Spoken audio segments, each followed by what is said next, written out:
HSC 2026 আপনাদের জন্য last সময় আমি আইসিটির উপরে কিছু সাজেশন দিয়ে দেবো চ্যাপ্টার 2 এর উপরে। তো আগেই বলে রাখি, চ্যাপ্টার 2 থেকে এর আগের বছরে 2টা করে সিকিউ আসতো, কিন্তু এই বছরে একটা তো আসবেই, 2টা আসার চান্সটা কিছুটা কম, আসতেও পারে, কারণ এই বছরে তো আপনাদের ফুল সিলেবাসে পরীক্ষা হবে। তো আমি যে টপিক গুলো বলে দিব ওই টপিক থেকেই মূলত প্রশ্নগুলো ইনশাল্লাহ চলে আসবে, আর এখান থেকে মিনিমাম 4টা 5-6টা এমসিকিউ আসবেই। তো প্রথমে আমরা ডাটা কমিউনিকেশন কাকে বলে এই ডেফিনেশনটা একটু পড়ে ফেলবো। ডাটা কমিউনিকেশনের উপাদানগুলো, 5টা উপাদান আছে, এই উপাদানগুলো একটু দেখে নেবেন, তাহলে আমাদের মোটামুটি প্রথম টপিকটা ক্লিয়ার হয়ে যাবে। দ্বিতীয়ত আমরা দেখব ব্যান্ডউইথ। ডাটা ট্রান্সমিশনের হারকে ব্যান্ডউইথ বলে, এটা একটু দেখবেন।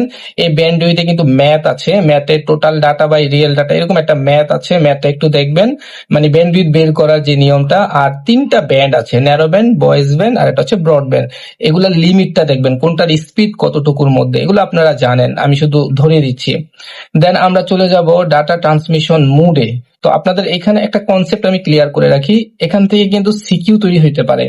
তো মুডের মধ্যে আপনি দিকের উপর ভিত্তি করে 3 রকম, এটা আপনি জানেন, simplex, half duplex, full duplex.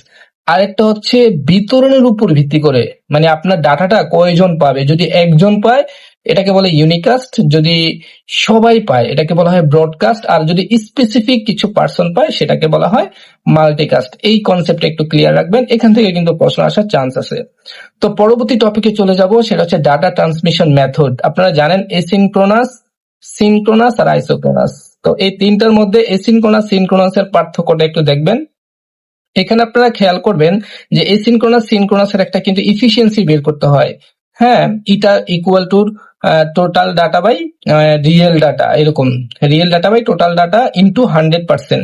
এটা দিয়ে কিন্তু আপনার এসিনক্রোনাস আর সিনক্রোনাসের ইফিসিয়েন্সি, যেমন আপনারা জানেন এসিনক্রোনাসের ইফিসিয়েন্সি হচ্ছে 72.72, আর সিনক্রোনাসের যদি আমরা 80টা ব্লক ধরে কাজ করি তাহলে কিন্তু সেখানে হয় হচ্ছে আপনার 95 পয়েন্ট সামথিং, আর যদি 132টা ক্যারেক্টার নিয়ে কাজ করি তাহলে কিন্তু 97 সর্বোচ্চ ইফিসিয়েন্সি আছে।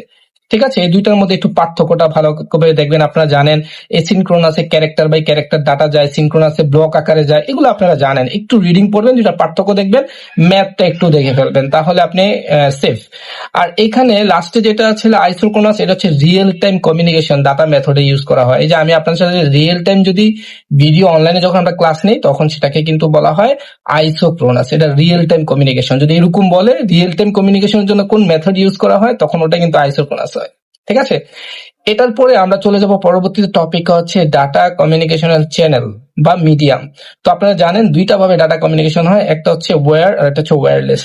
3 রকমের ওয়্যার নিয়ে আপনারা অনেক পড়াশোনা করেছেন, একটা হচ্ছে কোএক্সিয়াল কেবল, আর একটা হচ্ছে twisted pair cable, optical fibre cable. আমি এই 3টার মধ্যে একটা ক্রিয়েটিভ ধরে রেখেছি যে এখান থেকে কোনো একটা কেবলের ফিগার দিয়ে দিতে পারে, সেটা দিয়ে আপনার কিন্তু ওই কেবলটা চিনতে হবে। ঠিক আছে, আপনারা জানেন কোএক্সিয়াল কেবল ডিসলাইনে ইউজ করা হয়, টুইস্টেড পেয়ার কেবল আপনার বাসায় যে ব্রডব্যান্ড আছে সেটাতে ইউজ করা হয়, আর অপটিক্যাল ফাইবার কেবল এটা তো আপনারা জানেন। এখানে একটা শব্দ মনে রাখেন, সিমিউই, এটা আপনারা জানেন south east Asia, western Europe, আর হচ্ছে মি হচ্ছে মিডল ইস্ট।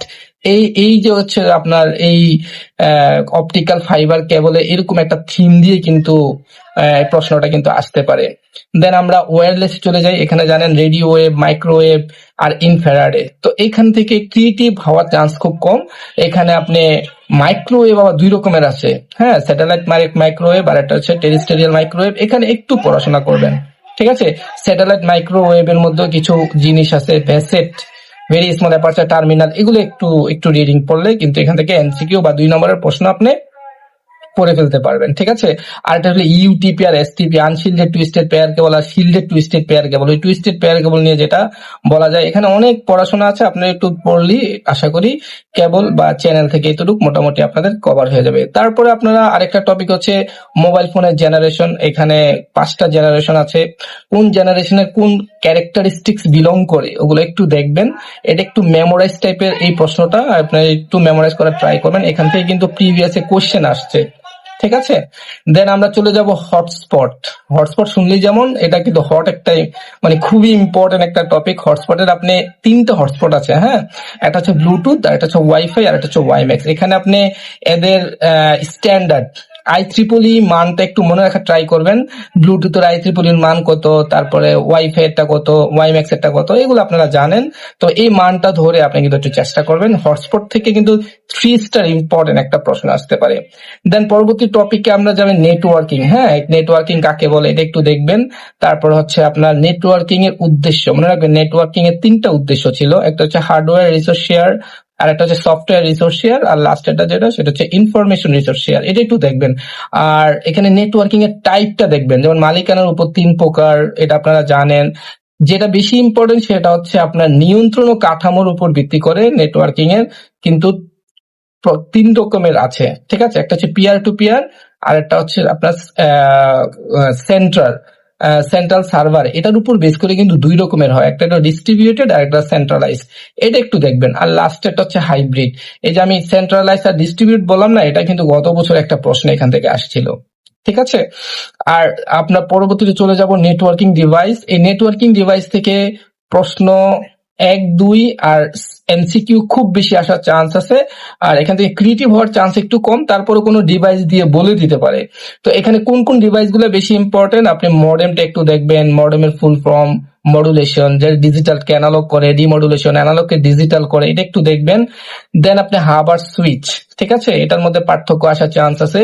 তবে আমার কেন জানি মনে হচ্ছে এবার রাউটারের সাথে সুইচের পার্থক্য আসতে পারে, ঠিক আছে। রাউটার ডিভাইসটা একটু ভালো করে পড়বেন। আরেকটা হচ্ছে ইম্পর্টেন্ট, সেটা হচ্ছে গেটওয়ে। রাউটারের সাথে গেটওয়ে, এটা একটা ক্রিটিক্যাল প্রশ্ন বলা যায়। মনে রাখবেন, রাউটার একই প্রোটোকলে সে ডিভাইস কানেক্ট করতে পারে, আর গেটওয়ে কিন্তু সে ভিন্ন ভিন্ন প্রোটোকলকে ট্রান্সলেট করতে পারে। এই কারণে গেটওয়ে কে বলা হয় ট্রান্সলেটর। মোটামুটি আমি যে কয়টা ডিভাইসের নাম বললাম, এই কয়টা ডিভাইস একটু ভালো করে দেখবেন। একেবারে শেষের দিকে আমাদের যে টপিক সেটা হচ্ছে টপোলজি। আপনারা জানেন টপোলজি অনেক ভালো পারেন। টপোলজি কাকে বলে এটা একটু দেখবেন, ঠিক আছে। আর টপোলজির প্রকারভেদটা একটু দেখবেন, যেমন আপনার ম্যাশ টপোলজি, রিং টপোলজি, এগুলো থেকে দেখবেন। আর ম্যাশ টপোলজিতে আপনি দেখবেন যে একটা ম্যাথ আছে, n into n minus 1 divided by 2। এটা হচ্ছে n মানে হচ্ছে নোড সংখ্যা, আর আমরা ইকুয়াল ইকুয়াল দিয়ে এটার টোটাল আমরা ইচ্ছা করলে এখান থেকে কেবল সংখ্যা বের করতে পারি। যদি আমাকে নোড না বলে কেবল সংখ্যা বের করতে বলে, তাহলে আমরা সেটা করতে পারবো। আর এছাড়া ট্রি টপোলজি, মানে সবগুলা টপোলজি একটু দেখবেন। টপোলজি সবসময় 3 স্টার ইম্পর্টেন্ট থাকে। আর এই চ্যাপ্টারের লাস্ট কন্টেন্ট যেটা সেটা হচ্ছে ক্লাউড কম্পিউটিং। তো এই ক্লাউড কম্পিউটিং থেকে প্রশ্ন সবসময় প্রতিবারই আসে, ঠিক আছে। ক্লাউড কম্পিউটিং এর প্রকারভেদ, ক্লাউড কম্পিউটিং এর মডেল। আপনারা জানেন ক্লাউড কম্পিউটিং এর 3টা উদ্দেশ্য, ঠিক আছে। রিসোর্স ফ্লেক্সিবিলিটি, তারপর হচ্ছে রিসোর্স ফ্লেক্সিবিলিটির পর আছে পে এজ ইউ গো, ঠিক আছে। এরকম 3টা বৈশিষ্ট্য আছে। এছাড়া 3টা মডেল আছে, IaaS, PaaS, SaaS। IaaS মানে যে আপনারা জানেন infrastructure as a service, software as a service, আর প্ল্যাটফর্ম এজ এ সার্ভিস। তো এই ক্লাউড কম্পিউটিং একটা 3 স্টার ইম্পর্টেন্ট। তো মোটামুটি চ্যাপ্টার 2 এর এই টপিক গুলো একটু কভার করে একটু ভালো করে খেয়াল করেন। আমি যেগুলোকে বেশি এমফাসাইজ দিয়েছি সিকিউর জন্য, যেমন টপোলজি, ক্লাউড কম্পিউটিং, তারপরে আপনাকে আমি বলেছি IEEE যেটা মানে হটস্পট, এখান থেকে খুব ইম্পর্টেন্ট দিয়েছি। আর ছিল এসিনক্রোনাস, সিনক্রোনাস মানে মেথড, ঠিক আছে। এটা খুবই ইম্পর্টেন্ট, এগুলা সিকিউ আসতে পারে। তো সবার জন্য শুভকামনা। আপনাদের পরীক্ষা কেমন হয় অবশ্যই আমাকে